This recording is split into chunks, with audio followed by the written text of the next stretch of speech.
సంగారెడ్డి జిల్లా ఆందోళ్ జోగిపేటలో దారుణం చోటు చేసుకుంది. వాసవి నగర్ కాలనీలో నివాసం ఉంటున్న ఓ తండ్రి కృష్ణ తన కన్నబిడ్డనే బలిగొన్నాడు. భార్య గౌరితో గొడవ జరగడంతో విచక్షణ కోల్పోయిన కృష్ణ 18 రోజుల పసికందును నేలకేసి కొట్టాడు. వంట విషయంలో మొదలైన చిన్నపాటి వివాదం కాస్త పసిబిడ్డ ప్రాణాలు తీసే వరకు వెళ్ళింది.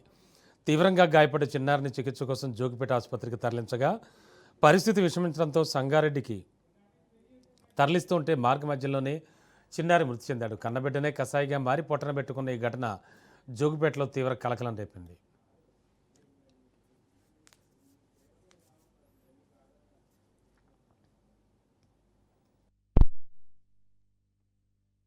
ఇంట్లో కొట్లాడినట్టు మేము మొన్న కొట్లాడితే నన్ను కొట్టిండు. మొన్న పిల్లవాడిని కొట్టలేడు, మొన్న కొట్టలేడు. ఈరోజు పొద్దుల పాలిచ్చే టైంలో ఎత్తుకుంటా అంటే ఇచ్చిన, ఎత్తుకున్నాడు. 2 చెంపలు కొట్టిండు. కొట్టకు, నేను పిఎస్లో పోయి కంప్లైంట్ ఇస్తాను అని నేను అన్నా. అయితే ఎందుకు ఇస్తావు అది అని పిల్లవాడిని నన్ను కొట్టిండు. కాళ్ళు పట్టుకొని కొట్టిండు. ఇట్లా 2 కాళ్ళు పట్టుకున్నాడు, కొట్టిండు. నన్ను కూడా కొట్టిండు. అలా గులం తీసేందుకు అక్క వాళ్ళ పిల్లలు వచ్చిన డోర్ అంటే తీయలేడు. నేను తీయాలని ఇద్దరిని అలానే కొట్టిండు. కొట్టినాకలా డోర్ తీయనిచ్చింది నాకు.